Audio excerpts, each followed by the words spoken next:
Previous video में हमने ये देखा है कि हमने रिटर्न कैसे निकालना है अलाइड बैंक के स्टॉक्स का और उसका रिटर्न निकालने के बाद उसका टोटल रिस्क कैसे कैलकुलेट करना है। इस वीडियो में हम ये देखेंगे कि हमने बीटा कैसे निकालना है और बीटा निकालने के बाद फर्म रिस्क कैसे निकालना है। अब हमारे पास रिटर्न है अलाइड बैंक के स्टॉक्स का। सेम वे में हमने जैसे अलाइड बैंक के स्टॉक का रिटर्न निकाला था, हमने KSE 100 इंडेक्स जो है उसकी वैल्यूज़ लेनी है, closing values on the same days. जैसे हमने जो डाटा हमने अलाइड बैंक का लिया था जिस तरह से, उन्हीं सेम डेज़ का डाटा हमने KSE 100 इंडेक्स की वैल्यूज़ का लेना है, क्लोजिंग इंडेक्स का डाटा, और उसका रिटर्न निकाल लेना है। रिटर्न सेम उसी तरह से निकलेगा जैसे 2 जनवरी की वैल्यू जो है KSE 100 इंडेक्स की, उसका डिवाइड करना है हमने 1 जनवरी की वैल्यू के साथ और माइनस कर देना है 1। तो हमारे पास रिटर्न आ गया KSE 100 इंडेक्स का।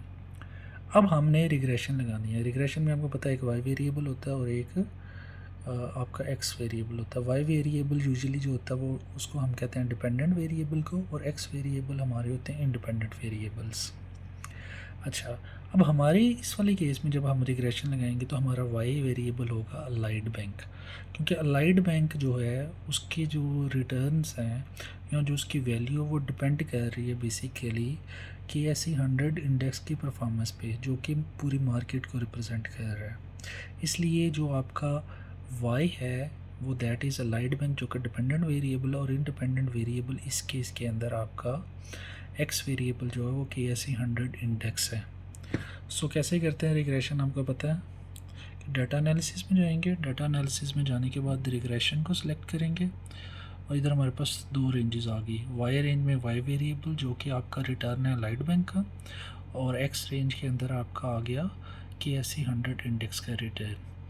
अच्छा, ये साथ में इसकी न्यू वर्कशीट कर लेता हूँ। रेजिड्यूल्स जो है इसको हमने चेक करना है, मीन्स कि हमें रेजिड्यूल्स भी चाहिए इस केस में। अच्छा, इनपुट वाई रेंज जो है इसमें मेरा आ गया रिटर्न अलाइड बैंक का, मैंने इसको सेलेक्ट कर लिया,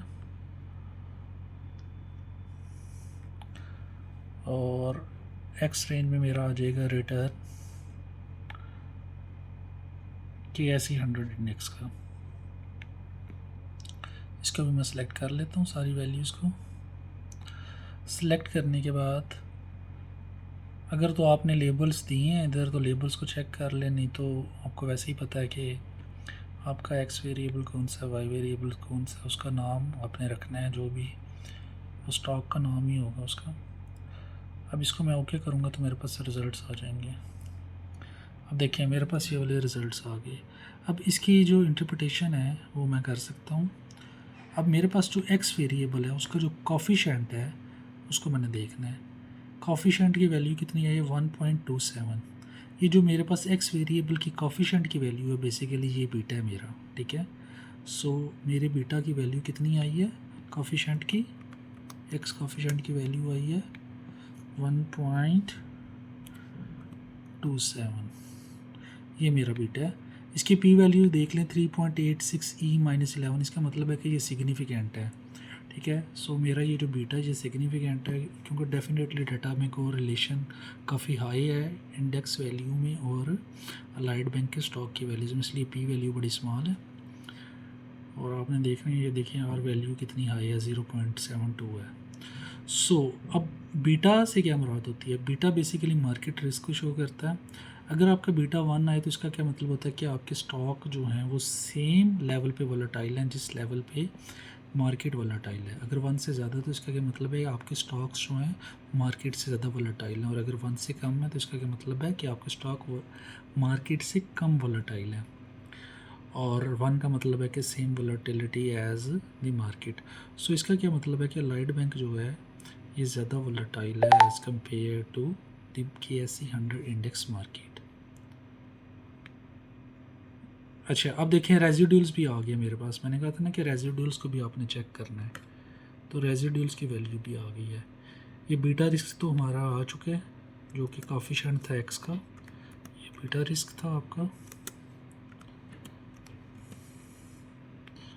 ठीक है। और अब ये जो रेजिड्यूल्स हैं, रेजिड्यूल्स को आपने इज इक्वल टू करके इनका स्टैंडर्ड डेविएशन निकाल लेना है। क्या कर लेना है इसका स्टैंडर्ड डेविएशन, निकाल लेना। ये जो स्टैंडर्ड डेविएशन होगा रेजिडुअल्स का, ये बेसिकली फर्म रिस्क को रिप्रेजेंट करेगा। कैसे करना है, जैसे फार्मूलाज में जाएं, ऑटो सम में जाएं, मोर फंक्शंस में जाएं और स्टैंडर्ड डेविएशन को ओके कर लें और आप देख लें आपने नंबर 1 में क्या सिलेक्ट करना है। C25 से लेके 84 तक की वैल्यूज़ बनती हैं। हाँ जी, यही है, इनको आप सिलेक्ट कर लें तो आपका स्टैंड फर्म रिस्क आ गया, जो कि आया 0.029। सो फर्म रिस्क कितना है आपका 0.029। परसेंटेज में अगर आप इसको चेंज करेंगे तो ये बन जाएगा मल्टीप्लाई बाई 100 करके 2.9%। सो फर्म रिस्क आपका आया 2.9%। आपका जो बीटा है वो आया 1.27 और आपका जो था टोटल रिस्क वो आया था मेरा ख्याल है 4 देख लेते हैं कितना आया था, वो आया था 4.24%। सो ये आपके लाइट बैंक के फिगर्स आए हैं जो कि हमने जनवरी 1 से लेके 31 मार्च का डाटा था। इसी तरह से आपके डाटा में जितनी भी कंपनीज़ हैं आपने उनका टोटल रिस्क, फर्म रिस्क और बीटा रिस्क निकालना है।